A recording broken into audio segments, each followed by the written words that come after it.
Hello, everybody, and welcome back to the TripleJump Podcast. It's a video game podcast. My name is Ben. My name is Peter. And my name is Ashton. Good morning, everybody. Good morning, Ben. Happy podcast day to you. And to you as well. Thank you, and peace be with you. And your family. Also. Also. Yeah, we wouldn't want people to see the cable on How camera. dare they? That would be unbecoming of us. This is our video game podcast where we talk about video game things, and each and every week we're sponsored by a very real video game adjacent sponsor. Ashton has got the ad read in front of her now. I do. Now, you may have noticed recently, if you are on the internet, that it's been quite a difficult year for the old white guy who likes to cheat on his wife. We've had a few this year. John Mulaney, Adam Levine. And now, if you're an internet person like I was, who was on YouTube in 2009, one Austin. of the Try Guys, Ned Fulmer, who is a massive scandal at the moment. You guys don't know who he was, but it is actually a big deal. No, you filled us in though. But yeah, so it's hard being a white guy on the internet nowadays and cheating on your wife because people are going to find out. They just will. So to make sure that people do find out if you're a slimy man, then the new game that's coming out after the very popular release of Slime Rancher 2, we've got Slime Finder 2, because if you're a bit of slime and you're cheating on your wife, we will find you and we will tell the internet. So this coming out very soon. You can suck up cheating white men with your vac pack. Yeah. Backpack. And throw them into the crowds of the internet, / a pen, if that's what you feel like you need to do. A corral to stop them from cheating on their wives. Sounds like a thoroughly unpleasant experience, game-wise. For everyone Hey, involved. It's not a good. What's the central hook? No one's having a good time. No. It's just if we corral the men, maybe they'll stop cheating on their wives all the time. Who's publishing it? They might all get off with each other though, Ashton. That would be What if they Yeah, it's start? true. Well, but then they'll start then you've got cheating on double each other adultery. with each other. Yeah, it's true. But It's just an endless there's cycle. only so much we can do. This is Okay. just who they are. It's just who they are. Who's the publisher?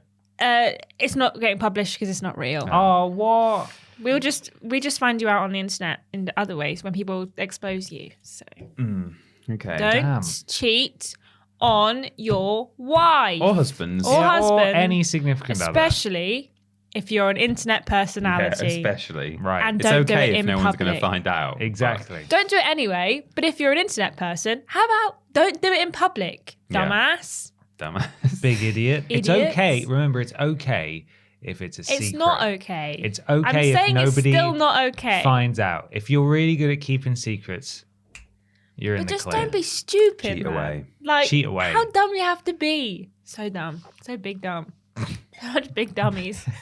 That is our sponsor. It's not our sponsor this week. Our sponsor this week are our wonderful patrons over at Rich tea Patreon. crumbs all over your cup. No, it's actually one of those weird Cadbury biscuits, but Oh, that sounds much nicer. it was really good. I basically ate the whole packet. So they were good. What are they? Like what? They were like sandwich biscuits Yeah. with like Cadbury chocolate inside. Ooh, And 2 biscuits on the top and bottom. that They were sounds really good. There's none left. So That you had one of those just now, and then you finished with a rich tea biscuit. No, I had 2 just of them. 2 of them, and you had a rich tea biscuit. I didn't have a rich tea. What was that biscuit. that you just ate? One of those There's biscuits. one of those Cadbury Oh, biscuits. was it? Yeah. Or Oh. a Big Mac Vitties. I only Yeah. saw it in the monitor, and just the way you were holding it, it just looked like a round plain biscuit. For chocolate. If I looked inside. at that way, used Yeah. my real Are human you eyes. cheating on rich tea biscuits with these Cadbury biscuits? Hey, I've never even touched a rich tea, and you can't prove it. Well, you work on the internet now, so we will find it. I if it's out saw there. 5 malted milk biscuits on the floor and on the pavement today while I was waiting any for an cheese Uber. for that? Oh. No cheese, but I think maybe they ran out of cheese and they were like, "Well, not Maybe. eating those." Sucks for them. Sorry, what were you idiots. saying, Ben? Before I interrupted you. Our wonderful patrons over at patreon.com/rich tea biscuit, where if you support us there for as little as $1 per month, you too can get access to rich tea biscuits, Cadbury's sandwichy biscuits as well, and cheating on your wife. Yeah, but gossip. only if you're a white guy on the internet. Yeah. That's the important qualifier. No, patreon.com/team TripleJump. Get access to asking questions on this podcast.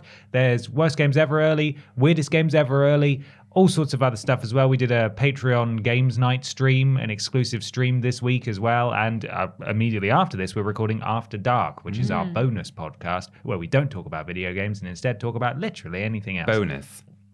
We talk about bonus. We talk That's about what we bonus. Bonus. Yes. Bonus. That's what we talk about on there. Also, important thing to mention before we dive into these questions is that we are hiring. We said it at the end of last week's podcast, and I imagine some people will have turned off by then when we start going through the plugs and stuff. You know, you've heard it before, it's fine. But we are actually hiring. If you go to triplejU.mp and click on the little careers thing at the bottom of the page, we're hiring a full-time staff writer to work on our ranked lists. So if that interests you, you've got just under a month to submit your application. Do not chase us up until at least a week after the applications close, please, because we'll need to go through them. But go and throw your hat in the ring if you want to work remotely or in the office with us. Yeah. Yes. There we go. Peter, you got a question? Got a question here from Callum Story, who says, I've been thinking a lot about Valve recently and what a tragedy it is that they mostly stopped developing their own games, especially given what a huge fan base the likes of Half-Life, Portal, and Dead for Left have. It does say Left for Dead. Which former developers do you miss the most or think had the most potential before they disappeared from the scene? Guys, before we get in, you said Dead for Left, and it made me look for Dead Rising 2. Yeah, Spider. that's I saw you looking earlier. Yeah, but I don't think they're here anymore. Dead Island the Spider. Dead Island 2 the Spider. They've gone. No. But they might not be dead. Dead They might Island just 2. have moved. There Just was be some moved Island some 2. discourse about Dead Island 2 the Spy. People were worried that they weren't getting enough food because obviously they're in a sealed room that's closed most of the time. That's true, but how did they get in? That's true. I think they got in through the vent, so they may have gone out through the vent. And also, it's not really our responsibility to be like, we come on, can't Spider, let's bring go. flies to the spider. No, what are we supposed to do? Dead Island 2 the Spider was up there. I don't think it was And why up aren't there. Triple Jump taking care of Dead Island right, 2 the okay. Spider? I'm It really was more worried like that I'm we could worried be about Dead Island 2 cancelled the for Spider. Animal cruelty. Yeah, that's what This I week. meant. And also the light fixtures just have like gaping. They're not covered. They have No. gaping holes that go up into the roof, the ceiling. Maybe he's gone up cavity. there. So Yeah. he might just be in there. Gone to the light in the sky. We'll keep an eye out. He may come back. You know who else went to the light in the sky? Valve. Valve. Well, Valve, yeah, but not also yet. my answer and probably your answers as well. Mine actually is a bit of a half answer because they came back from the light in the sky very recently With a lovely tan. with a lovely tan, yes. I wonder if this is even potentially the same answer that Ben Potter has given. I've got a few. Oh, right. But it might be one of them. Might be. Free radical design. Yeah. I knew you were going to say That's that. them. Yeah, it's kind of the stock answer, isn't it, for is. Triple Jump Podcast? Hey, isn't Time Splitters good? Yeah. Wasn't that other one, the people, the Bond Pains Jommed, you know that one? From the Nintendo 64. That one. Oh, that one, yeah. I thought I was having a stroke. Perfect Dark, Perfect Dark, that's exactly it. Yeah, the James Bond one. Golden Eye, and Yeah. Perfect Dark. Exactly. Those developers went on and did Free Radical. Yeah, they are now back under Deep Silver and apparently working on a Time Splitters game, which is very exciting. But they did die briefly. You okay? Oh, What's going on? It's just like people in the flipping Spirits in the Sky chat on. This always happens when we're doing a podcast. Suddenly they all start talking bollocks. In And the who's upstairs usually the office. instigator of that? Hey, I'm not saying, but the most recent message was from that person. So, Jack King. whoa. Stop it talking is about him. wanting to flip a spider Yeah. and get on with your work, please. Yeah, we love you, Jack. we and do. actually, you brighten up our day with your chat about Exactly, but just how sexy cupcakes are. we're jealous That is what he's we talking can't be. about right now. Is he about he's saying, cupcakes? he says, and I will read it out for you. God. He says, implying that not only do I get aroused by muffins, but also I currently use Viagra. I can't handle this double whammy. That's really out of context. It's out really of is. context for me, to be honest. And as well. ultimately, we're just jealous because we can't be involved because No. we're doing. That's why I'm something so right now. cross. Yeah. And I'm cross that Slack sends me a vibration every single time someone adds a subsequent message. Surely it should just send me one and say, there's unread stuff in that specific chat group, and then just leave it. Yeah. But no. Anyway, Deep Silver and now have brought Free Radical Design back from the dead. There's apparently a Time Splitters game coming out. Hey, do you think Haze 2 will be made? I Fingers bloody hope crossed. so. When are we getting that Haze remake? It Yeah, seems come that the Embracer group will just do flipping anything. So Yeah. get on it. So that was That was my answer. I didn't bring multiple, but I can think of a few others. Visceral, rest in peace. Yeah. Will Telltale be anywhere Telltale. near as good as Telltale was? Who knows? The Spirits in the Sky, by the way, is the group chat that we have for the upstairs office, which is where TripleJump resides, not the... where Dead Island 2 The Spider's living currently. No, not the Gareth there. Gates song. No, I was literally the Gareth Gates cover of whoever it was that did the Gareth did the Gates song. and the Kumars. And the Kumars, yes. not Remember the Kumars? No. Anyway, the Spirits in the Sky is that group chat. Ashton, Yes. what's a studio that's gone that you feel sad about? The only one that I really am sad about is Valve, and they're not really gone. They just have a very they're just changing. I wish that we got more from Valve, because a lot of my favorite games are from Valve, as Callum said. And I know they have this philosophy of like not releasing a game just because they want to like release a game when technology advances. Hence why they did Half-Life Alyx, because they were like, VR's cool, let's make a VR game. So I was hoping, I had my fingers crossed, maybe we still will, that we'd get maybe another Half-Life game or something new for the Steam Deck when that came out, but we haven't had anything from them yet. And obviously we had Back 4 Blood that was not quite Left 4 Dead, but it was bit bad. Had a 4 in it. Had a 4 in it. It was fine for now. Yes. So that I do wish Valve would do more stuff. I really love Portal, and I really loved Half-Life Alyx, and I have a lot of love for that game. So I would really like a follow-up. I know they've obviously got Half-Life 2, but there was a lot in Half-Life Alyx that left more unanswered questions than we had before Half-Life Alyx came out. So I would like that. And yeah, I just kind of would like Valve to just maybe make a few more games. And also if they could fix TF2, that would be good as well. What's going on with TF2? So TF2, I don't really know how to explain it, but basically it's completely broken with hackers and cheaters. That's a shame. You basically can't play a game in TF2 if you just want to play it. And instead of fixing it, Valve just kind of ignoring it and like not doing anything about it. Like it's just kind of letting it happen. But yeah, TF2 is currently completely unplayable. So I don't really get why people hack and cheat, because surely it's just not fun as the player when you're hacking and cheating to play the game. Unless there's a financial benefit, then no. I see why someone would want to do that. Don't really get it. No, I don't get it There's either. precisely that reason. And the fact that I just can't, I'm not very good, that I don't really like playing multiplayer games anymore. Because there's nothing worse than coming home after a long day down the pit. Yeah. And then you go home and you boot up your favorite multiplayer game and you get absolutely, they wipe the floor with you, and it's a 12-year-old and they wipe the floor with you. But even worse than that is when you're shooting at someone and the bullets just go right through them and it doesn't work. And it's like, this is shit. Or when you get a kill cam and they're just shooting directly through about 6 buildings. Yeah, that's also good. I like that not good, too. is it? It's very good. But yeah, I would like Valve to start producing more games. I know that they're busy on, Steam having like 10 different UIs in every little section. Steam is a mess, Valve. Steam's a mess. Can we fix that as well while if you're not making games? That's why they're not making games. They're so busy with, they're not. Too busy just making making new UIs to put on Steam and Steam Deck. Building one Steam Deck a week. I would really, Steam Deck a week. My boyfriend had signed up for the Steam Deck waiting list that was with well, it's your turn to buy a Steam Deck now. And he got that notification this week. And he was like, I can't afford a Steam Deck right now. No. And he was like, I'm really actually very sad about it. And I was like, hey, if you want it. And he was like, with what money? And I'm like, well, sell the cats. Sell the cats. Just sell the cats. So simple, really. Steam Deck's a sore spot in my house right now. Oh dear. What about you? What devs do you want to come back from the dead? Free Radical is the boy, really. We'll see how the sort of revived corpse of Free Radical performs under the masterful gaze of the Embracer Group, who only publish quality games. Yeah. Japan Studio was put to sleep recently.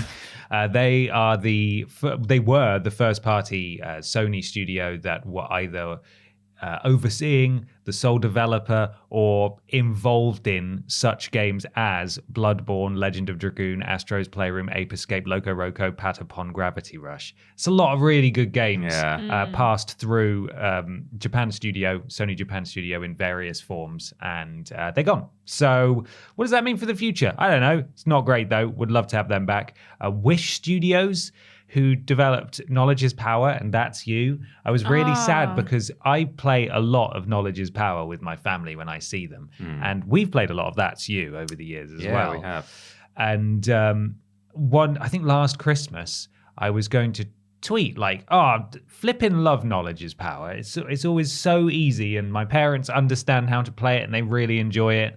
And went to tag the studio, and their last tweet was, well, thanks, everyone. Thanks for the memories. I was like, oh, no. So while they weren't a titan of the video games industry, they developed some really good party games that you use your phone with. And I'm sad that they're gone. Had a lot of potential, as the question says. Yeah, they did. They had a lot of potential. One that's more like Steam, and that they're not dead. It's just changing. Media Molecule.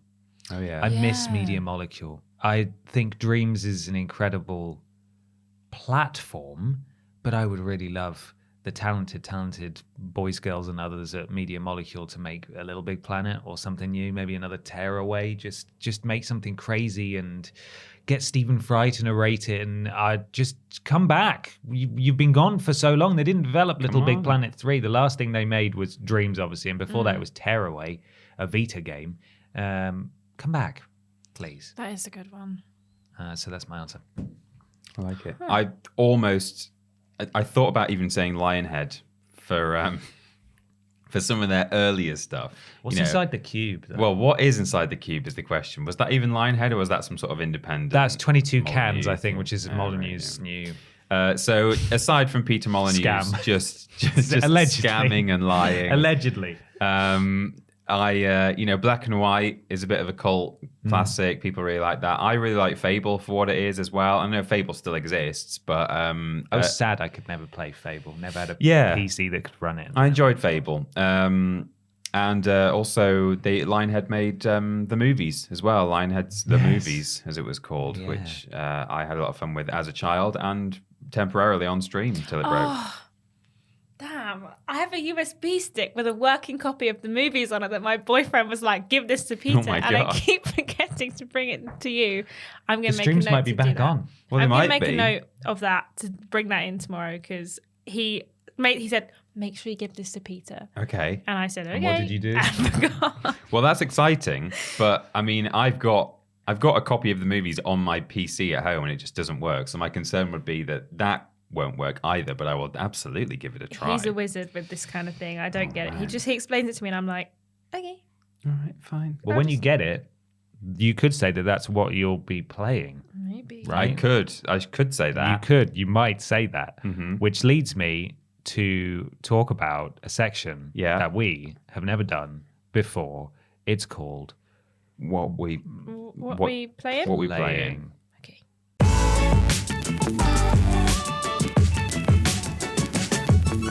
It's What We Playin' time. Time to talk about what video games we've been playing this week. Peter, what have you been playing this week? I played a few things this week. We have collectively played some games at Ashton's house. We played some Jackbox. Had a good time. Played some Jackbox games that I've not played before, so that was fun. I have installed and played, I'll get to them in a minute, Little Orpheus and Stray, both at home. We also streamed Little Orpheus. But while they were both installing, so this was the... Right, okay. So on Monday, I streamed Little Orpheus.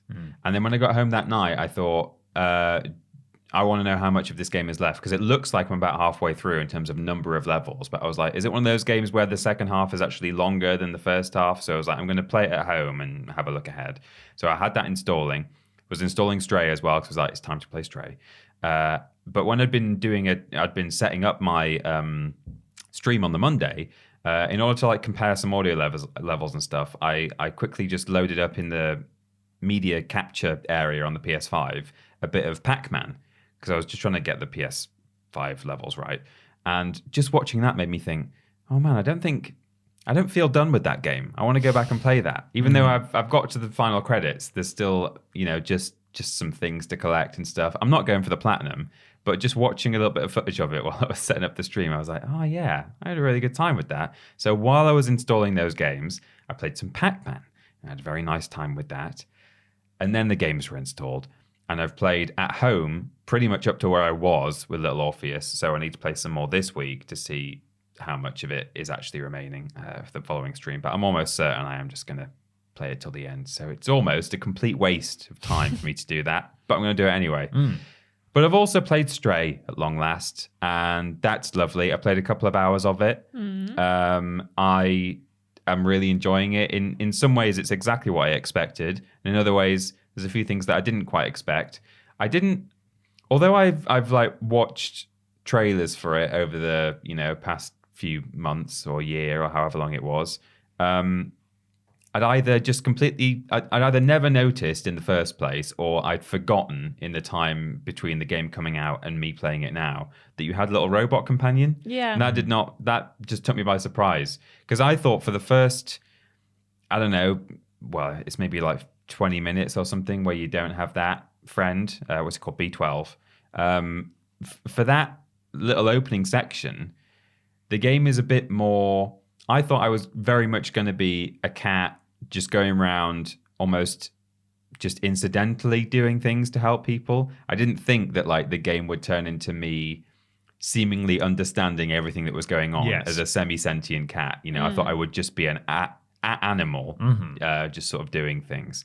Because the game sort of guides you with like neon lights with arrows and stuff at the beginning. And it's almost like, that's not really the game telling you where to go. There just happens to be a sign there with an arrow. Do you know what I mean? Like, I think the bit at the beginning is B12 in like its like virtual form, like directing you where to go. But like seeing those neon lights, I was like, oh, that's clever, because like really as a human being, I'm looking at that arrow and I'm saying, oh, that's the developer telling me this is the way you need to go. But it's almost like it kind of blends into the background. Like, no, that's just a sign that was always there, in the city, because they're trying to direct people to their shop or whatever. It's like, oh, that's a clever way of doing it. And then you end up with a companion and you're walking around and you're literally just talking to robots and stuff. And that's fine. I'm not saying that's a bad thing, but I was like, oh, okay, that's what this game is. But yeah, really enjoying it. Very atmospheric, really liking the soundtrack.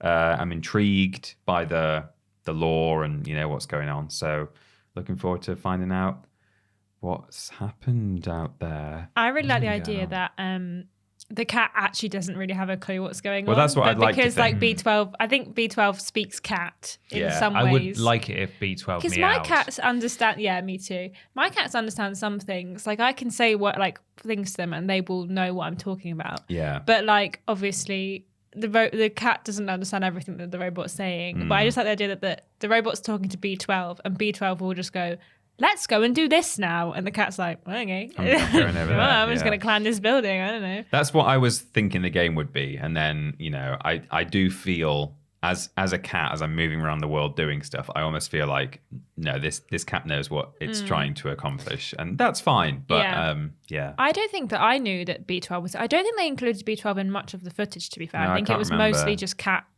in backpack most of the time. I don't think you actually saw B12 very much at all. So yeah. But I like the way they've like just sort of created a platforming game that you can do as a cat as well. Like I like that the way you like open blinds on windows and stuff, like instead of open door with handle, which a cat wouldn't be able to do, you just scratch a blind and it pops open. Or when you like roll the barrels that you're inside, because a cat can't push a block or whatever. So just a clever way of designing a platforming game. So yeah, I'm enjoying it a lot. Ashton, what have you been playing? On Saturday after you pair left, we played some Mario Kart and some Wii Sport Tennis. I suck at Mario Kart. I'm really bad at it. I didn't realize how bad until we were playing it, and I was like always in 7th and 8th place at best, and I was like, something is wrong here. I think I'm just bad at this game. And then I played so I've finally got my internet sorted last night after a week and a half of having no internet. But I had installed the Uncharted trilogy on my PlayStation. And I will just say, the first Uncharted game is terrible. It's a bad game. I hated it. If I had the internet, I wouldn't have played this game. But because I literally didn't have a choice, I was like, I'm going to play this game through. If I didn't know this game had spawned a very successful series of games, I would have said, this game's never getting a sequel because it is terrible. It plays awfully. I hate Nathan Drake. I hate him. That game made me hate him. We were walking to Tesco the other day. And I was like, "Oh, what have you been up to?" And she's like, I finished Uncharted yesterday. I was like, "Oh yeah, what did you think?" And what did you say? Your neighbours are gonna think there's someone in your house called Nathan who you hate. The amount of times I was going, Nathan, stop jumping off things. Because we had this really fun game, Nathan Drake and I, where I will throw him off things to see if he will survive a height that I would say a human can survive, and then he will die. Yeah. And then he sometimes just throws himself in the wrong direction when I jump towards a ledge. I have to be directly aiming at the ledge, otherwise he just throws himself off. And also, the jet ski sections can absolutely the jet ski get sections in are the pretty bin. rubbish, yeah. I was like, it almost got to the point where I was like, I'm going to turn this game off. I'm taking this game off. I'm not doing it. But I spent my entire Sunday playing it. It took me 6 hours to finish the game. But I was like, it was like a Sunday afternoon and I was like, I don't have anything else to play apart from the Uncharted games. I'm just going to finish the game and see what happens. But I was getting very angry. At least you're on Uncharted 2 now. Which I am the leap on from Uncharted 1 to 2 is unbelievable. Yeah, it's a lot better, don't get me wrong. I still don't think it's as good as the most recent Lara Croft trilogy. I think those games are much better than the Uncharted games, and they do not get the credit they deserve. I just find it really hard to get into it. It's like I'm playing an action movie, but then it cuts to a cutscene where Nathan's like, I'm doing some treasure hunting. Let's help this guy out. And I'm like, we've just killed 1,000 people, Nathan. He does kill a lot of people. We've killed so many people. We've survived 5 direct tank shells to the face. How are we fine now in this cutscene? And I have to really suspend my disbelief of we've survived 2 attack helicopters, a full train crash, a tank, and being shot, I can almost be well, it's just video games. We can get shot if you quite a lot and be fine. But the tank and I was just what? How are we just fine? I don't understand it. So I am playing those games, but now I have internet. I don't know if I'm going to carry on playing them. I just really I just don't like them. I just don't think they play very well. I think it's because I know what they could be and what they will be later on, with a lot of the kind of more modern takes on this kind of game. Yeah. But I just don't think that they're as good as everyone makes them out to be. There's the linear thing of being do one small puzzle and annoying jumping section, then 4 bits of just running from different areas, just killing many people, then a small puzzle, and then next couple of areas. There's no real exploration. I don't feel like there's much kind of variety in the gameplay. It's shoot and kill and puzzle and jump. Those are the 4 things, which is maybe why people like it. But I just can't get into it. I'm gonna probably finish the second game, maybe. I've just got a lot more to play. I don't think it sounds like you should. If you don't like them, then maybe you shouldn't. I know, but everyone always talks about them, and everyone's so always says Uncharted's such a good game. I really love the Uncharted series, and I want to understand what people are talking about. Well, sometimes it doesn't work out that way. I know. It's okay. Maybe you should just play Lost Legacy, which is not. You wouldn't have to have played the other games leading up to that. They'll obviously sort of allude. They probably allude to. It's got 2 characters. It's got at least one character from a later game. Yeah, it's got characters from later games in, but I don't think they even talk about Nathan Drake in it, or maybe make just one in passing. reference to him. Yeah, you wouldn't need to know anything about what's happened before. Fair. And that has some slightly more open areas and choices of which order to do things in, and the longer that series goes on, sort of the better it gets, roughly. I mean, some people prefer number 2 out of the original trilogy, but yeah. Fair. I also played some Slime Rancher 2 last night. I installed it, and that game's great. That game's just nice, and it's not a huge step up from the first game. If you like the first game, you'll like the second game. There's new slimes, and it's a new area, and there's like some new mechanics, but for the most part, it's just more Slime Rancher. So if you like Slime Rancher 1, you'll like Slime Rancher 2. It's pretty cute, pretty good. So yeah. Ben, now I've had my rant. No, you've had your rant. I'm really sorry, guys. But recently I've been really ranty on these podcasts.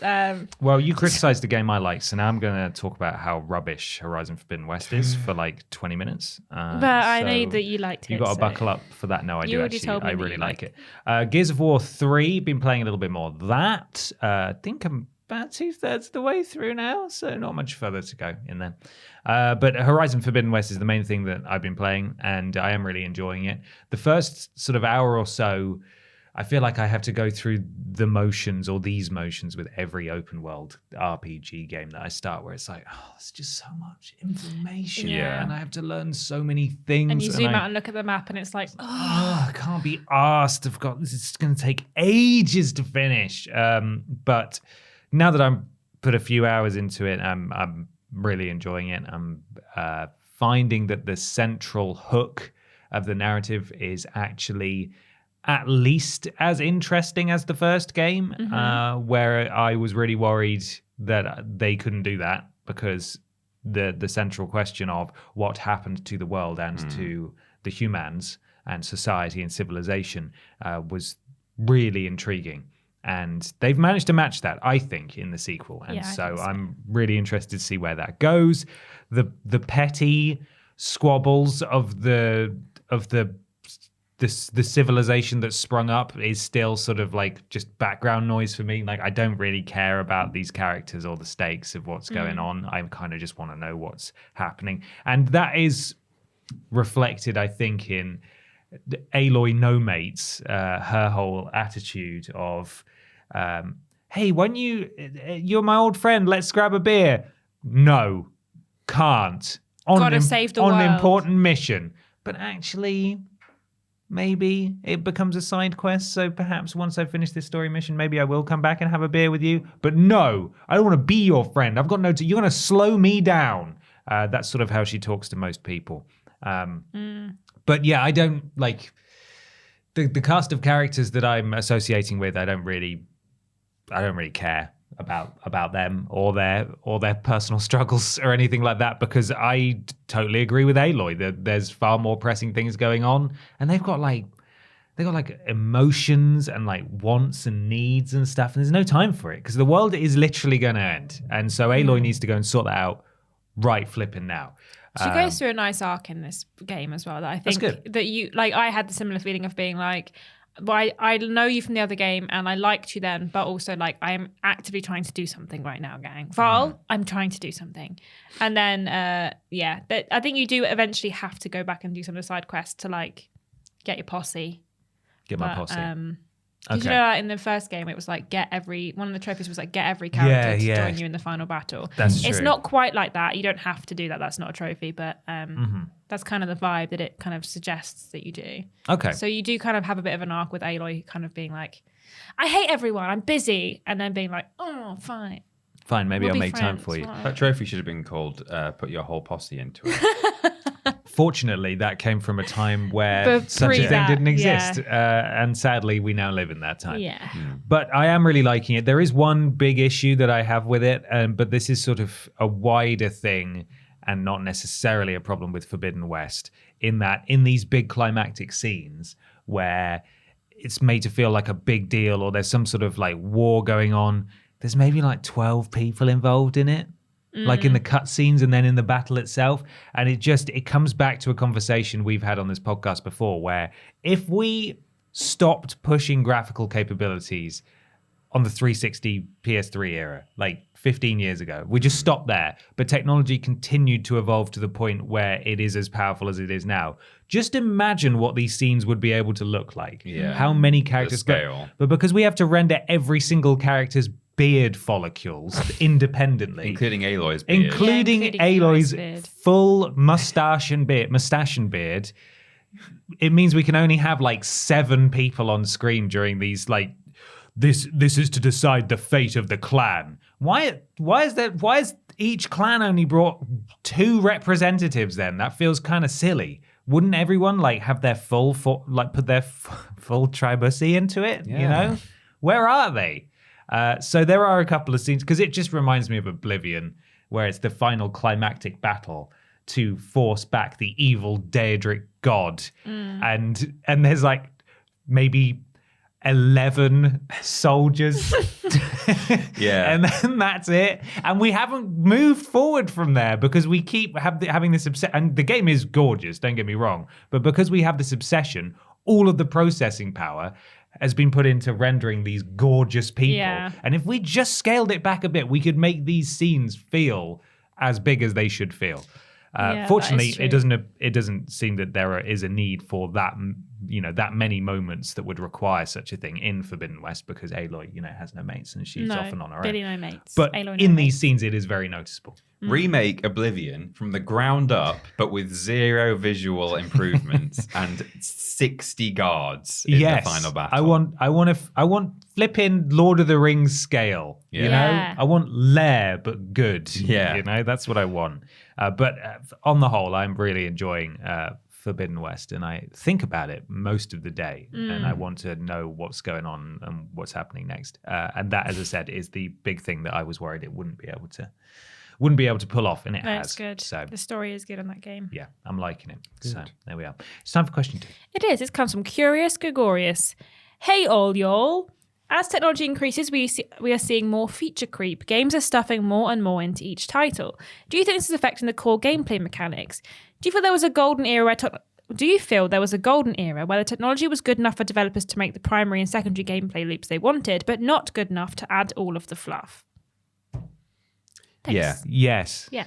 Yeah, I do. Yes. I think it was roughly in the kind of 360 PS3 era. Yeah. Maybe a little bit before then. Depends exactly what you like and what you don't like, and where you think kind of feature creep and fluff started to come in. I think when I think of fluff, the first game that comes to mind, or the first series that comes to mind, is Assassin's Creed, or just sort of Ubi Worlds.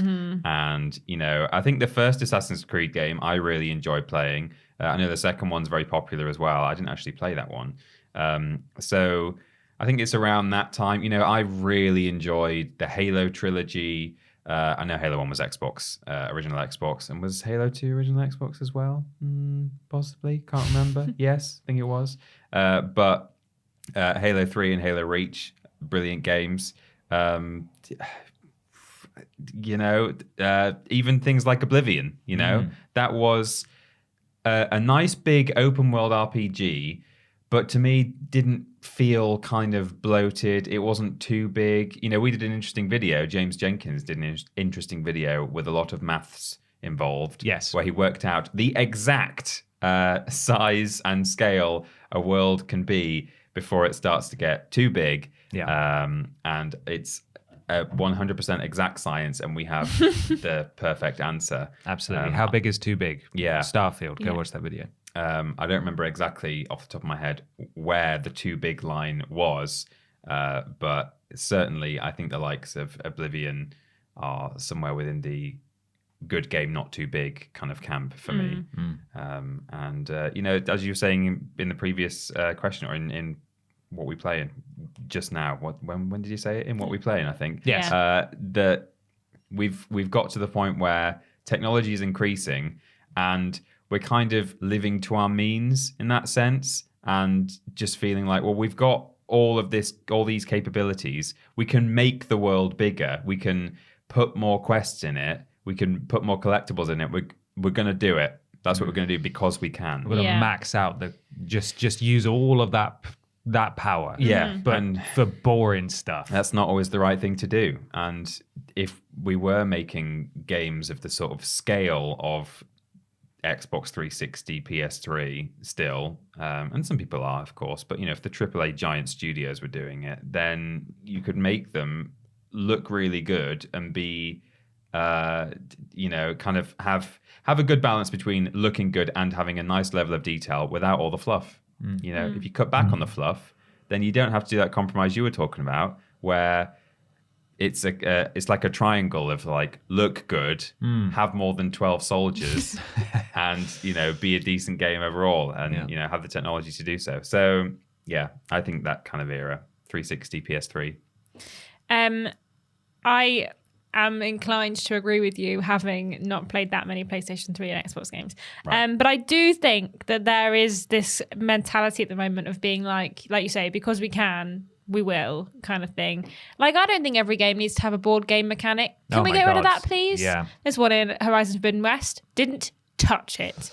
I finished all the ones in the Final Fantasy VII DLC, and I was like, why is this a thing? I don't understand it. I don't care. Yeah, but I did all of those. I just think that like there's certain things where it's just like, why is this here? Like, it's not really important. If I wanted to play a game like this, I would play a game like this.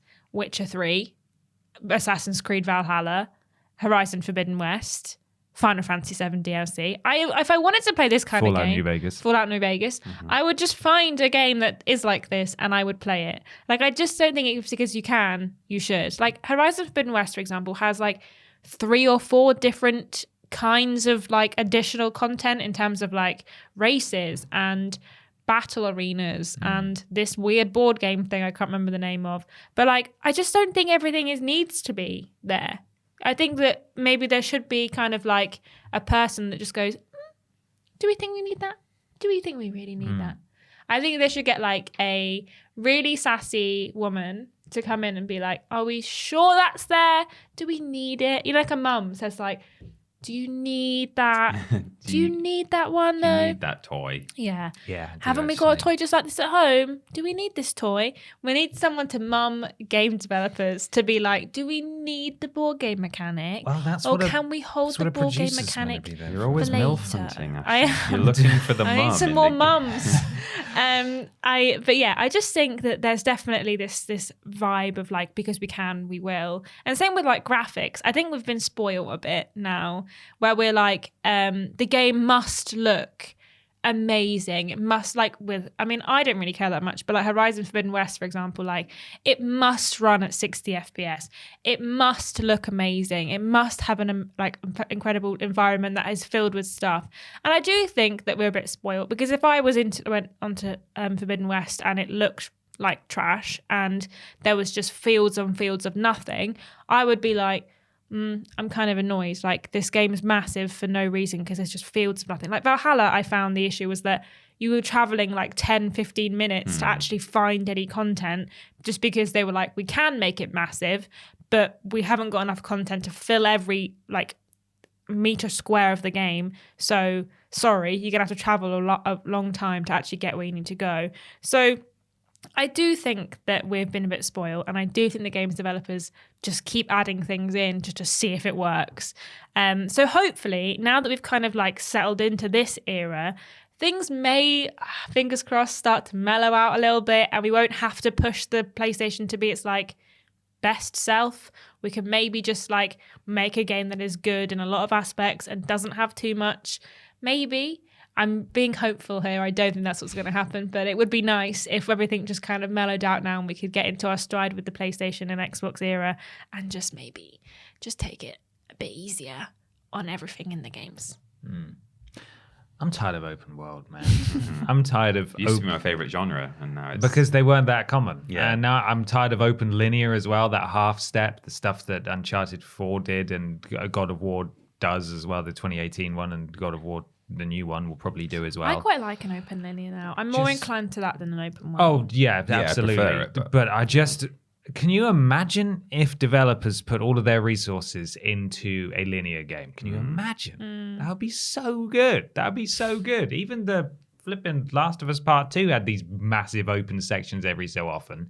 And that's fine. But part of me would love to see what the detrimental term, not detrimental, the sort of, what am I trying to say? Derogatory term, corridor shooter. What would a corridor shooter look like now? I know we've got Call of Duty and stuff, but like everyone was making corridor shooter games at one time, especially 10 to 15 years ago, that 360 PS3 era. What would that look like now?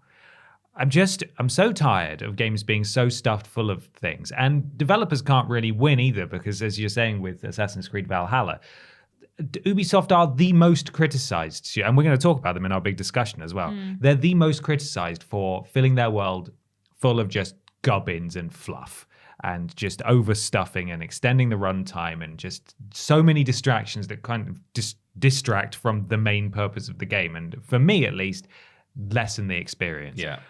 If they take some things out, they've still got this massive open world, and they got nothing to do in it. So they did just maybe scale it back across the board. It sounds like the new wave of Assassin's Creed games in development are going to try and do that, which is great. But the epitome of Curious Gregorius's question is Red Dead Redemption 2. Yeah. Which I cannot definitively prove whether or not that game had feature creep.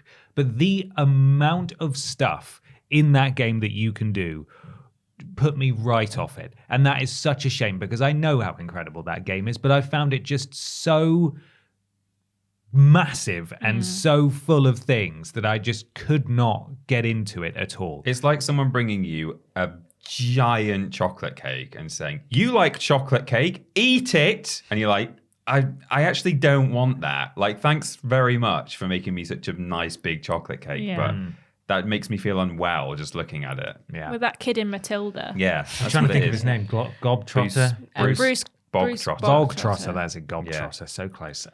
So you like cake, don't you?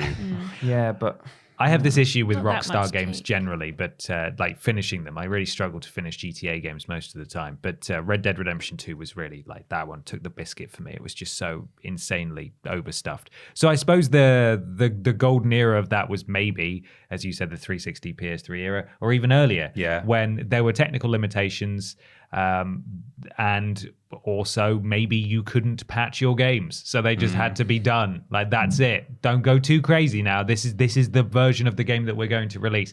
There are some amazing things being done now, don't get me wrong, and I'm sure a lot of perhaps one of the a lot of the favorite features, is what I'm trying to say, of certain very popular games were probably the result of feature creep. But it is games are so massive now. And we have spoken before about games always fighting to be the only thing that you ever play. And that's not just live service games. That is also open worlds. They're just so huge. I mean, Assassin's Creed Valhalla got an update this week to add 2 new puzzle tombs or dungeons in there as well. So that's great if you're an Assassin's Creed Valhalla fan. But my God, I couldn't wait for that game to be over. I just wanted to roll credits because I was enjoying it. But it was just so massive. It was so huge. So, yeah, feature creep. Not always the best, but sometimes it's okay. It's when all that extra stuff is almost required, you know, because it allows you to level up or get gold or like open new areas or something. I wouldn't mind so much if I could just boot up Assassin's Creed and play through the main quest and not feel like after, you know, a third of the way through the game, I can't compete with these enemies, or I don't have the right stuff, or I can't access that area. But unfortunately, a lot of these games, whether it's Ubisoft or elsewhere, almost make you, they don't specify what you have to do, but they say you need to go and do some stuff in order to progress. And that's what I really don't like about it. Yeah. It's time for something a bit strange. It is called Weird News. Weird news. Weird news.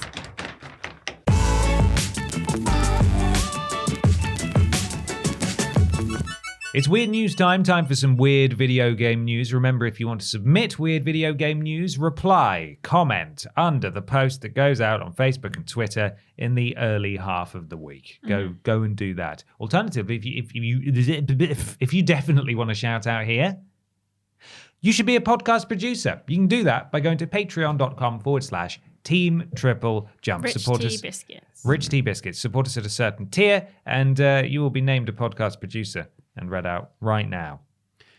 Such as Nathan, GY Goliath, Sean Lake, Walco, Nicole Hansen, John O'Parkin, Ellie Nicholas, Erica Hutchinson, Melody L. Bonnet, Katie Garrett Jared, and Gabrielle Philipping. Thank you, podcast producers. Thank you so much. and Rich T. Biscuit. yes, thank you. Thank you, Richard. Biscuit.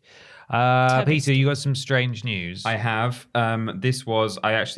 I wanted to bring this one anyway when I saw it break, but then it's since been submitted as well to our news tweet by Lloyd Williams at LloydW90. I got a different write-up to Lloyd, but it's all over the internet.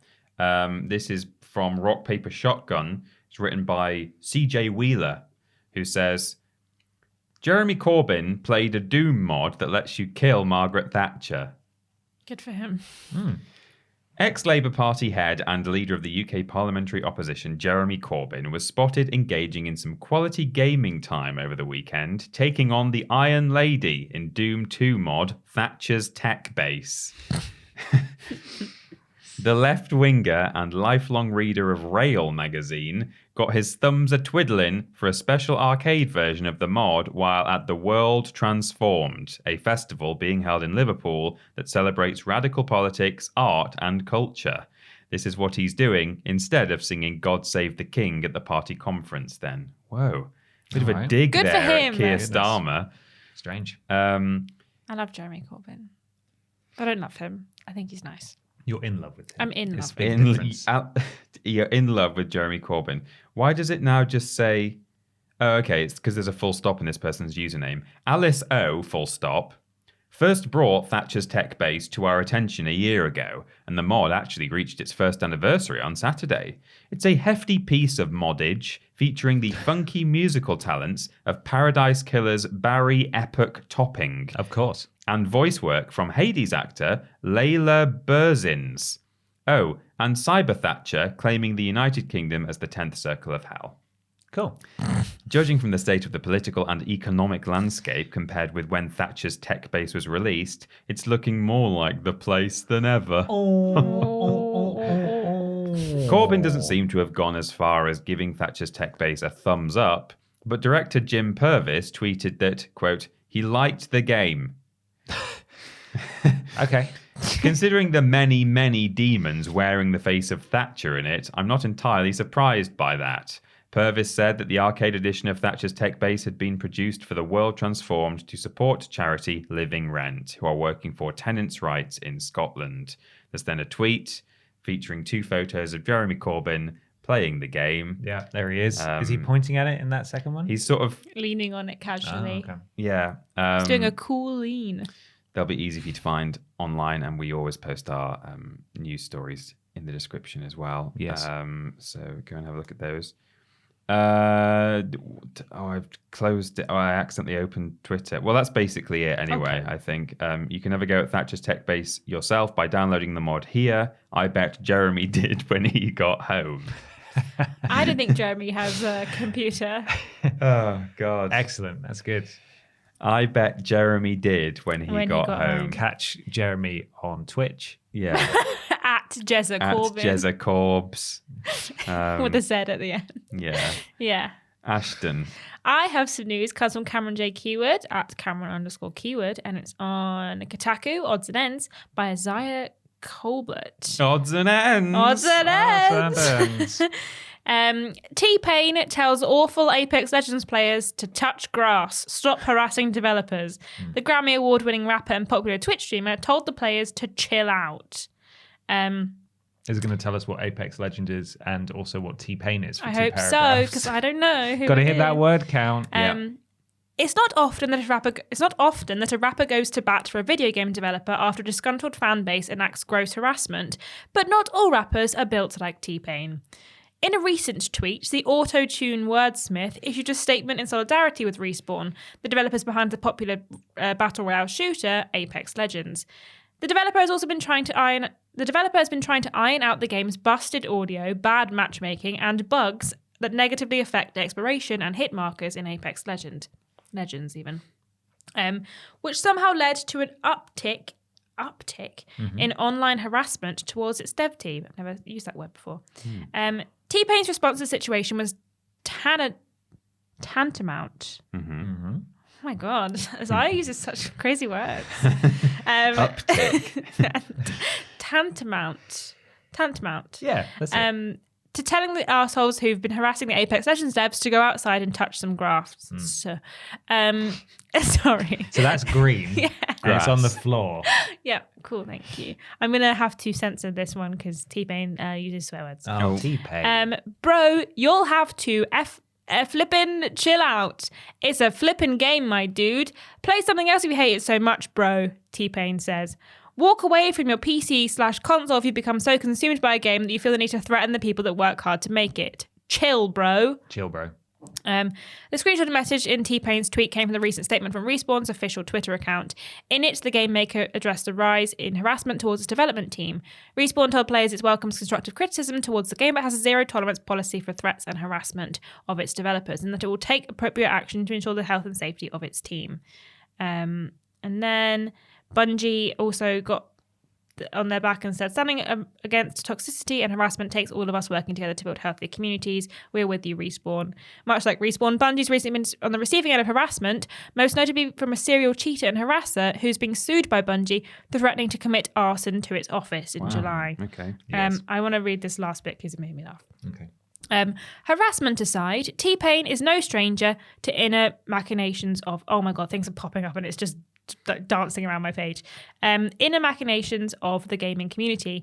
In the past, Tylenol pain relief, T-Pain, donned an arguably one of the best cosplays ever of Tekken's Wing Chun expert Leroy, and most recently dubbed himself the Emperor of Booty Papiacy during a promotional video for Crusader Kings 3. Sorry, is T-Pain short for Tylenol pain relief? No, I don't think so, but Oh. they've put T-Linenol pain relief. So I don't know if that's like a playing. reference to something. Oh. I think it's a reference to a meme where someone changed his Wikipedia page to right, say that okay. his full name It's is Tylenol pain relief. Tylenol pain relief. It's good. I like that. It is good. I think he's virtue signaling, right? And he's angling for an apex skin. That's what he wants. Yeah. Good for him. It goes deeper than this, I think. Yeah. That's the truth. And, you know, that article said that it's not often rappers come to the defense of gaming companies, but I think you'll find Soulja Boy owns Atari. He does does, own so Atari. I And own if you come for Atari. I have a Atari, contract right here. I own Atari. I've got one. This comes from Old Maid at Old Maid Games. It's a Eurogamer article written by Liv Nunn. One GTA Online player, has become a billionaire in-game 9 years after the game released. Wow. Reddit user Jamcar70 shared their impressive milestone on the game's subreddit to a stunned response. The feat took Jamcar70 2 years, 34 days, and 4 hours of playtime to achieve, as shown on their screenshot to prove their in-game savings.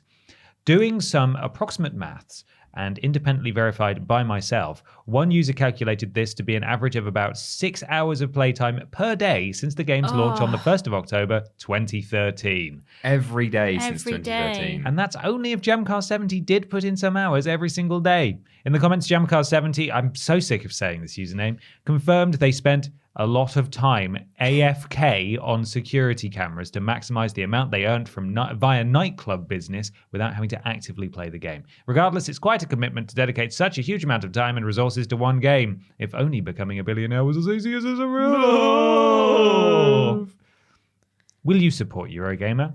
We want to make Eurogamer better, and that means better for our readers, not for algorithms. You can help. Become a supporter of Eurogamer, and you can view the site completely ad-free, as well as gaining exclusive access to articles, podcasts, and conversations that will bring you closer to the team, stories, and the games we all love. Just go to Eurogamer.com/Rich Tea Biscuit. Subscriptions start at $3.99. Brilliant. There we are. That's my news. Fantastic. Cool. Well, should we do another question? I think we shall. It's from Neil Webb. Hi BAP and all the other letters in the Triple Jump team. I've been gaming. I thought that said gambling. Been gambling for about 40 years. And I can count on one hand the number of boss fights I've actively enjoyed. Is there a core gaming mechanic that appears across genres that you dislike? Love you, bye. Thanks, Neil. Thank you, Neil. Apart from what we talked about in question 2, just sort of general, packing an open world with stuff, we'll take that as read. I don't like crafting in games that aren't first and foremost about crafting. I don't mind crafting in Minecraft because that would be silly if I didn't like that. But it was one of the reasons why, and not the sole reason, I assure you, but one of the reasons why when I played Horizon for the first time, I was like, as soon as it told me that I could craft stuff, I was like, oh, if I have to craft stuff, that means I have to collect stuff. And if I have to collect stuff, that means I have to go off the beaten track sometimes to pick up Hunt sticks. a rabbit. Kill thousands of pigs. Yeah. Yeah, exactly. And I was like, I can't be bothered to do that. And then on top of that, it's games that tend to have crafting also have something else I don't like, which is more than about 2 stats per item. Like, I don't mind if there's perhaps just sort of an armor rating and a weight or a value, or just a couple of things, like maybe it slows you down slightly but makes you stronger or something. But when my goddamn weapons or armor have about 6 different stats on them that you have to compare to each other, and you're cycling through them, and some of them have like green plus percentages, but also red negative ones, and perhaps even a white hyphen, because that is the same on this item as the other one.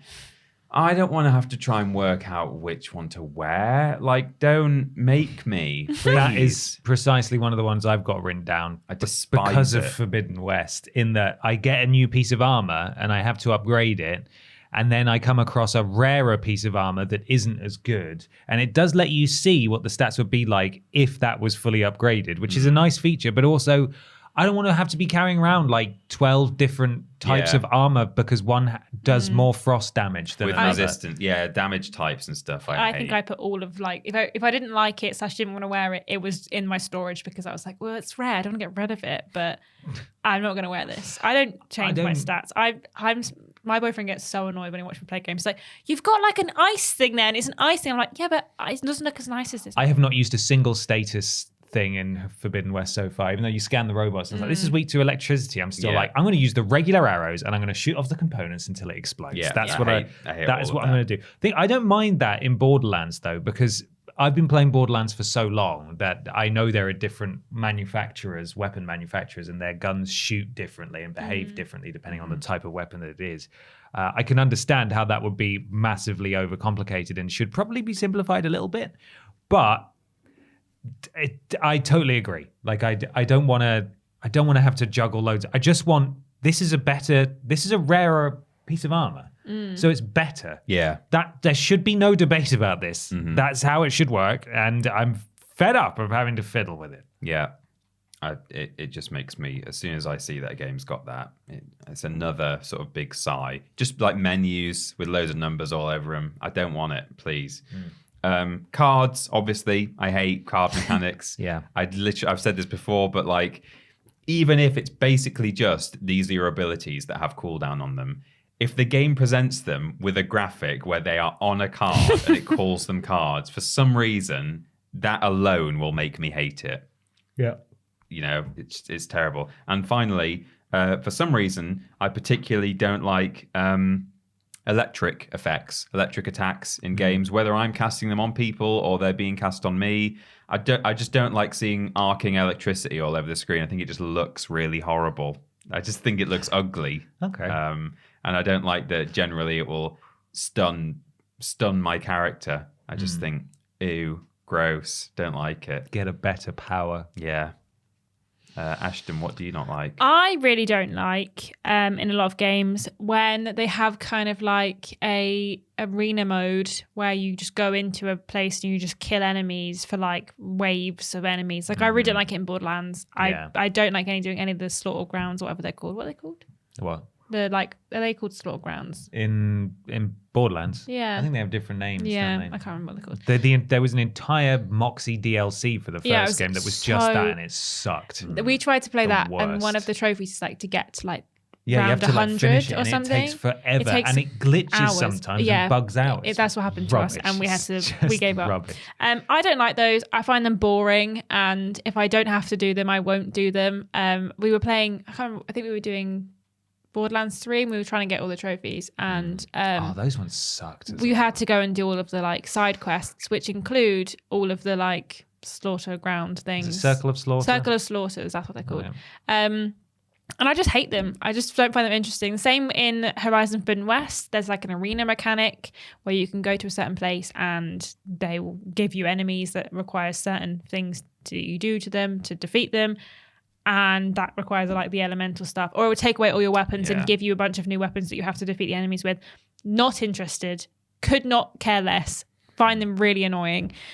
So I don't like any of those. I also, on this topic of boss fights, I don't really think I've liked many boss fights either. I think they're normally a bit rubbish because normally you have to suspend your disbelief at a certain point that this one enemy or this one thing is the thing that's like damaging your character the most. Like, because a lot of the time you've played the whole game and you've been like plowing through people where at a certain point you've reached a decent level and you've got a decent build. And then boss fights are just kind of like, oh, this guy's the best. Like, he's really aggressive, or like he's a really big enemy with loads of health. And I'm like, why though? It's just a random guy. It's just the Pope. Why am I having to fight the Pope? Rat game. Rat Pope. I don't really like the rule of 3 kind of element in boss fights either, of like defeat the enemy, he falls over, you punch him in the head. Phase 2, he has a new mechanic, punch him in the head. Phase 3, and brand new mechanic and all of his health is back, punch him in the head. I just find that really interesting. And I don't find it appealing. I'm like, oh good, another wave. I'll just wait until I'll just do this one and then I know there's another one coming. I just find that really... The silly thing as well is when the boss is just making the same mistake over and over again. Like they're charging at you and they get their horn stuck in the wall or something, and they do it 5 times in a row. When will you learn? Yeah, I find that really annoying. I really didn't like Uncharted 1's boss fight. Oh, the Uncharted 1's boss fight is was bad. rubbish. I just don't think boss fights, I just don't think they can be done very well because, like I say, your character that you've been building this whole time, you know it can defeat enemies. And sometimes the enemy that you fight at the end is an enemy that you've beaten before, like out in the world. Like if, for example, in the first Horizon, you are fighting like a T-Rex at one point, just like out in the world. And then later on, one of the like big fights in the story is with the T-Rex. And I'm like, why is this... Thunderjaw. Why is this Thunderjaw suddenly so much more... like OP than the other one that I've just encountered and defeated? I know that I can defeat this guy. So I just I don't like arenas, and I just don't think that the boss fight mechanic in most games makes any sense. And just try and like branch out from a rule of 3, my guy. Please. My guy, come if on. that's okay. You should play a FromSoft game. No rules of 3 in there. No thanks. I've got a few. Inventory weight / over encumbrance. Go get out of there with that. Can't be asked with that. Item, weapon, gear degradation. Horrible. Don't want to have to repair it. Shouldn't break. Stop it. Stop that. I think both of those particular high points of various games should probably be only included in certain modes. Like I think for not Forbidden West, what's it called? Fallout New Vegas had like a ranger mode, which was sort of a hardcore mode, and you had to sleep and drink water and eat and that sort of stuff. I feel like that is applicable, sort of following up on our conversation last week about how we can make difficulties more interesting. Add stuff like this, like thing. The enemies hit you just as hard as they would on easy or normal, but your items have weight and your gear degrades and stuff. That's at least a sort of interesting thing. But it's so boring having to worry about my flipping sword breaking. I can't be asked with that. Escort missions or tailing missions if you want to want to get Assassin's Creed about this, because I've been playing some Assassin's Creed 3 this week and they are the worst because, again, completely taking you out of the experience. The people you're tailing don't behave like normal human beings. No. They'll walk for a bit and then they'll just turn in the middle of the street and stare for like 10 seconds and then they'll carry on walking again. And it's just, they are awful. It's like in Spider-Man where you were like crawling along the sides of buildings or like swinging along and they're like, he's seen you. And I'm like, it's dark. He just looks directly up a skyscraper and seen me like... Yeah. And also... if you get too far away... Yeah. And it's... So I can still see him. He's just there. I don't want to get too close. Yeah. Hate those. That's a good one. And then the upgradable armor stuff that we were talking about. Just give me some... It doesn't need to be like... This is newer, so it's better. Like there can be some nuance to it, but when it's all so similar, and it's just this one you might want to put this one on if you're facing a frosty boy. I can't be asked. No. I just don't have the patience to worry about that minutia all the time. I don't mind it when it's like you can kind of tailor your build to like what elements of your armor. Like if you've like in Borderlands, for example, if your skill points, this armor will put extra skill points into this like tree, which means that you can be more focused on melee attacks or elemental damage. That's kind of like, okay, I can just, it doesn't have to be better because I know that I want to focus on elemental damage. So if it's a melee thing, just don't give it to me. But when it's just like you say, 10% extra defense from frost plus 20% frost damage, there's a real niche that I'm like, I don't care enough about this. I'm just getting all-rounder armor and be happy with it. I can take. I don't even mind specifically like what the kind of stats are about, as long as there aren't too many of them. So if literally everything had like, and by the way, every piece of armor has some kind of frost grading to it. You're either strong or weak to frost. I'd be like, okay, that's fine. Or, every item maybe just has one extra kind of perk to it. That's fine. But it's when you open up your inventory and there's a list of like 8 different attributes on every bit of armor. And it's like, this one's fiery, less frosty, it's a bit acidy, and it makes you slower, makes you jump higher. And also, if it's Tuesday, then you have to put the bins out. Like, and you have to go see Roland in the Please. village, and he'll give you a little treat. Yeah, like that's too much for me. So. Yeah. Yeah, and especially, sorry, I'm going back to it again, but Forbidden West, right? And I'm not picking on Forbidden West in particular, but it's just because I'm playing it at the moment and I've spotted it in That this. rubbish game, That Forbidden terrible West. game, Horizon Forbidden West, already has a thing called weaves, which you can like slot into certain gear, which will give it a little boost. Why doesn't all gear just have all the passive stuff? And if you want extra frost stuff, you can just slot in a little weave, and then at least there's still that element of being tactical about what you're facing and equipping yourself for the thing. But you don't have to like wear your frost gear and unequip your weave from that And one you and can put it in this control one it, again. And yeah, it's silly stuff. Anyway, it's time to move on to something bigger than that. Yeah. It's the big discussion. Oh.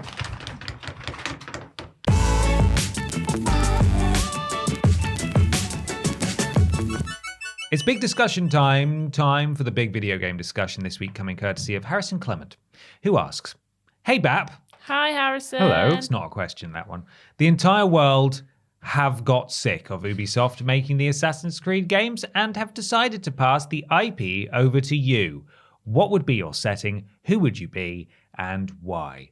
So recently there was the Ubisoft World event where a couple of Assassin's Creed games were announced. There's Mirage and Project Red are in the pipeline for Do the you next remember year what or so. era Mirage was setting? So I was having this conversation the other day and I can't remember. It's like... It's before Valhalla. Yeah. Because you're because playing the character as the is in assassin. Valhalla. Yeah, that's right. Is it? It's the Middle East, isn't it? I think so. Like, wanna it's say- a bit like Arabian kind of vibes. I want to say it's Afghanistan, but I'm not sure. Yes, I think you might be right. I'm going to Google it. I think that's where it is. But we've all played a lot of Assassin's Creed games over the year. games over the years. Bloody hell, I'm getting all tongue-tied. And we've not been quiet about our disgruntlement at the Ubisoft open world design, but it certainly seems, based on what they're saying, that these new games will be a bit more focused. Baghdad. There we are. Okay. Didn't we go to Baghdad in one of the other games? Like Revelations? Did we do that? I don't know. Can't remember. I may be getting it all confused. But it's an interesting time for Assassin's Creed. And one of the most interesting things about Assassin's Creed is that it can be set at any time, in any place. Yeah. So, Peter, what is your pitch for a new Assassin? Is it? It's Creed game. My dream Assassin's Creed game or time period will not be done, certainly in the near future, because it's very close to Valhalla, but just slightly out by a couple of centuries. Okay. I would really like pre-Roman Britain. So aesthetically, it would probably be very similar. Celtic Britain. Yeah, essentially. Celtic is kind of... I think academically now, Celtic is less of a used term. Yeah. Because it doesn't necessarily Bodician refer Britain? to... Yeah, well, yeah, that kind of thing. Yeah, the sort of the tribes that existed in Britain before the Roman invasion. I would love like a Boudica. Up in Scotland. Yeah, that would be cool. Yeah. So aesthetically, and in terms of world design, it would probably be very similar. You know, you'd have all your rolling hills and your forests and stuff, but I think that could be really cool. But yeah, they even did bits of kind of pre-Roman religion in Valhalla with didn't they do like a druid DLC thing, I think. Pass. That was, I didn't play it. You go to Ireland for one of the DLCs. Yeah, which I There's think is some druidy culturally stuff. rooted in sort of pre-Roman stuff, even though it was set afterwards. So that's not going to happen. So I've got a couple of slightly wild-card entries here because they are far more contemporary than anything they have ever done so far. I think the furthest one in the future they did was probably Syndicate, right? Yeah, Syndicate I would probably. assume. So I think it could be cool to either do a kind of Prohibition Chicago sort of, almost Gangster kind of vibes. gangster mobster one, which would be very different because there would be guns in it. There would be guns. But I think it could be an interesting time period, and I think that setting would be really cool, like an American city, or possibly even kind of sometime in one of the world wars set in Europe. I was thinking that. Trying to like either fight the Nazi menace or the Hun in the previous World War. World War One probably I think could be a more interesting setting in terms of it being trench warfare, and you could be like trying to sneak behind enemy lines, and you had, well, I don't know, actually maybe it's more interesting not in trench warfare, and it's more about going to Being a little spy. French villages and stuff and being a spy. So either one of those I think could be good. And really do all the detail that the question asked for, which was who would you be and why, but that's partly because I came up with 3 different answers. So but yeah, broadly maybe sort of fighting the Nazis or the Axis in World War Europe, or maybe being kind of a bootlegger in Chicago in the Prohibition era. I think it might too. That's a good one. I thought about World War whatever, but I thought it'd have to like stand out too much from Call of Duty. So I thought, obviously it's like third person, but you'd have to have your own spin on it. But I did think some time and place that doesn't get a lot of attention is Indigenous Aboriginal Australia. Oh yeah. Back in the 1700s when Britain colonised it and basically just destroyed their peaceful civilization that they'd got going on. I think that like you could play as an Aboriginal person because there was a lot of conflict during that time. There was obviously a lot of illness that the British brought with them, which took out a lot of the groups of Aboriginal Australians. However, there was also a lot of conflict from the Aborigines that were like fighting back against the colonizers.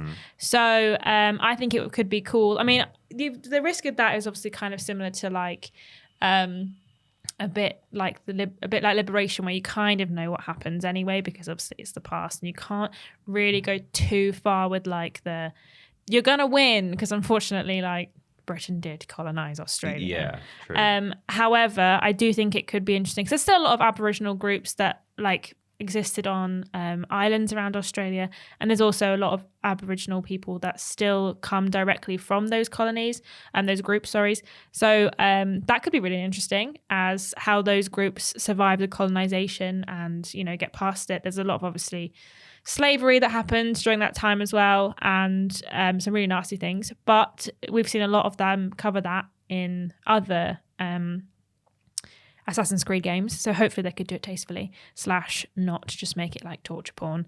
But also the only issue with that I think is that Australia is a big old country. Yeah, that's true. And a lot of it is like uninhabitable / desert / like hot.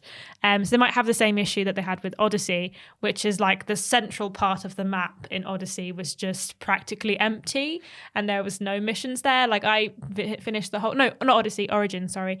I finished the whole of that game and there was like a big section down the middle that I'd just never been to. So they could might be something amazing in the middle. There could be. Yeah, there right wasn't. in the I ran through it and I just was like, oh, it's just sand. Cool. But I do think that might be the only issue. But if you set it in like a certain part of Australia, then maybe you could make it work. But No, I think Ubisoft should recreate a like-for-like, fully scaled size Australia. Yeah. And But I don't want any fluff in there. no. I just want it to be one story Bush. mission after the Yeah. other. And then you have to run across the entirety of Australia. To Yeah, that's what I want. exactly. But yeah, I think that could be kind of interesting. yeah. Nice. I knew that they had announced a Japanese Assassin's Creed game, which is currently codenamed Project Red. Oh, is that Japanese, is it? Set in Japan, yeah. And I think there's like a line about what it is, but not much more information than that. So if I end up being bang on the money with my pitch for a Japanese Assassin's Creed game, then I want money, basically.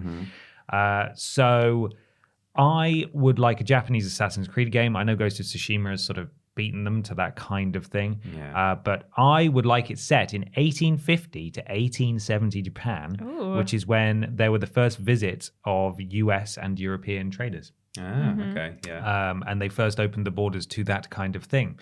You could play as the son of a dignitary or a politician who is resistant to this opening to these foreigners, and perhaps you encounter a trader of some kind who teaches you in the assassin's ways.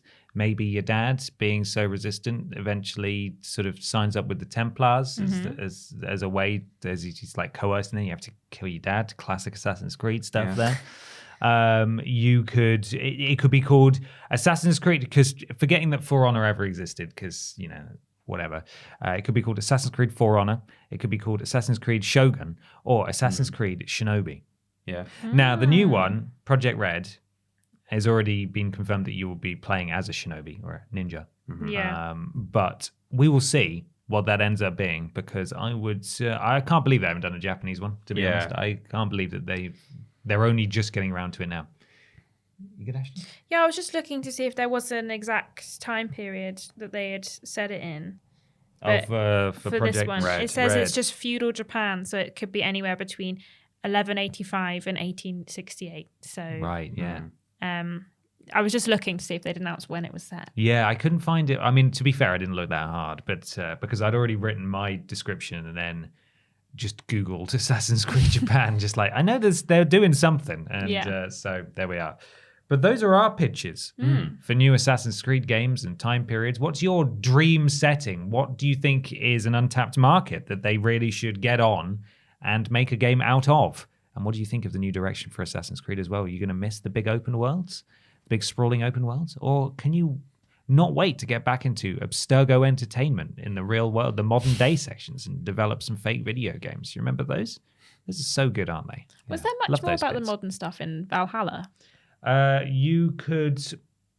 Wasn't it just cuts? Well, it wasn't just cutscenes. Yeah, you had to do some modern day Walked bits, around but a you were in room. like a hut. It's where like, Eivor was buried or something in America for whatever reason. It's probably explained, but the modern day stuff I tried to get out of as soon as I was in it, because I just wanted to. I don't care. I just want to be in the modern, the past. They should literally just add an option where you can tick a box at the start and say skip all modern day Do stuff. you like Desmond Or at Miles? least make Yes it or no? interesting. Like put some effort in.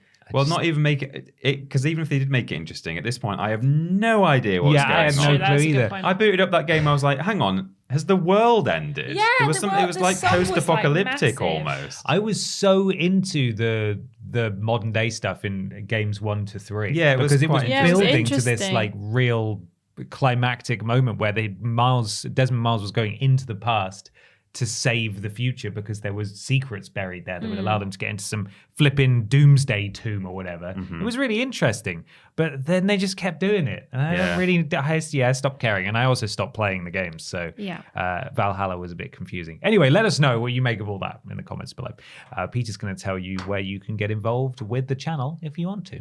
Hello, youtube.com and twitch.tv/Team TripleJump. It's where all of our video content and live streams go out when we're streaming on both YouTube and Twitch. We are modded by Lord Brotovich, Trolling Badger, and Mr. Black. If you've got Amazon Prime, part of that bundle that you're already paying for is a Twitch sub. So why not just spend that on us? It's no extra cost. Just do it. Just do it. If you like, please. Twitter.com and Facebook.com/Team TripleJump for legacy video content, reposted announcements about videos and live streams and other things, and other useful info. So go and have a look there. Thank you to Fraser for looking after our Twitter and Facebook, and for looking after our TikTok, which is tiktok.com/@Team TripleJump. Don't know when we last did a TikTok. It's been a while. Been a while. We should get do back one on now. that. Patreon.com/Team TripleJump as well. There's loads of tiers over there. It starts at like $1 a month and goes up to a lot more. And you get a lot more for paying a lot more. So have a look at all the different options and maybe choose one of those if you'd like to support us financially. We have a website. It's triplejut.mp. It spells jump. It's very clever.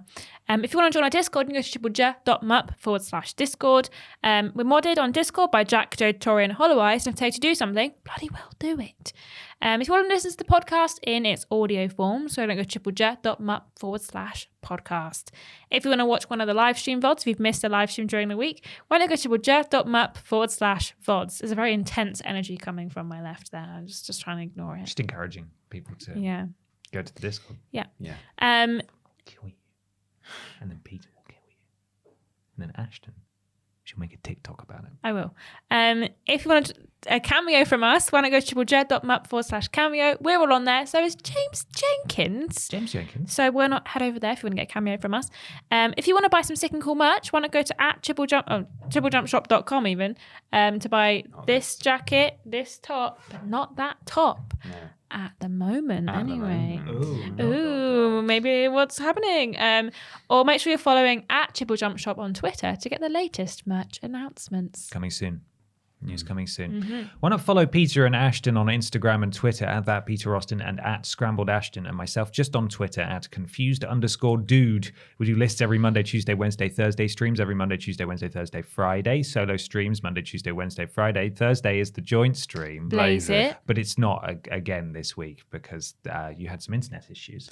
And No, so Twitch broke. Okay. Yeah. Twitch had some internet issues, and so Ashton streamed on Thursday. But next week, it's the start of Spook Month. We're going to pick up where we left off after Philip's memorial stream for Resident Evil. We're going to continue playing through that game. So come along. We'll play some Resi 1 remake. Yes. Resi 1 remaster remake. Yes. Remake remaster. Yes. We've got it. Yeah. Backwards Resi 1. Yeah. Resi 1 backwards. Hang on. Backwards compatible. Resi 1 remake. Remaster. Thank you, guys. Worst games ever. It's fortnightly. It's Friday for patrons, Sunday for everyone else. The podcast is every Saturday, and we do shows all of the bloody time. So come check them out. Why not leave a 5-star review on your platform of choice for this podcast? It has something to do with Al Gore's rhythms. This week is a worst games ever week, isn't it, Peter? Yes. It's Brave. What was the subtitle? It's not Brave. It's not the Like Disney the movie, Brave. no. Brave. Something of Secrets of the Spirit Dancer, Shadow of the Spirit Dancer. There's a spirit dancer involved. Yeah, some dancing happens. It looks kind of strange, the characters. Certainly does. So go and have a look. Also, if you are a patron of a certain tier, it should be a Weirdest Games Ever week. Yes. And We've had a bloody nightmare recording this Weirdest Games. yeah, Took us 4 attempts. Yeah. it really did. And we had to change the game. with different games, yeah. And editor Kieran, I checked with him before I came down to record the podcast. He says he thinks it probably will be ready in time. He's had 2 days to try and sort it. We kept trying to get it recorded, and then by the time we finally did, it was already really close to the publishing day. So it will hopefully be live when it should be for patrons. If it's not, what we will do is push it by a week, but then we'll push it by a week for everyone else as well, so you still get the benefit of being a patron. Absolutely. But touch wood, it's supposed to potentially be done as and when it should be. So. And it's our Halloween episode. It is Yes, a Halloween it is. episode. Even though it's going out, I think, before Halloween for patrons. But it will be Halloween for everyone else. It's the only episode of Weirdest Games that falls in October. In So October. it's Yeah. our Halloween episode. Early October, I think. So if you want some spook content, Yeah. sign up to Patreon if you want it early. Ashton? Yep. Oh, also we're hiring again. Oh, yeah, we're Go hiring. to triplejut.mp and apply for a wonderful writing position. Ashton, please tell us about the sponsor. Says today's sponsor, it's hard being a white girl on the internet and cheating on your wife. Yeah. So we have developed a game to make sure that you always know who they are. It's Slime Finder 2. Make sure you're not following any slimy men. Find the slime. Find the slime. Find that slime. 2 as well. 2 as well. Thank you so much for listening, everybody. We'll be back next week. You look after yourselves. And goodbye. Bye. Bye.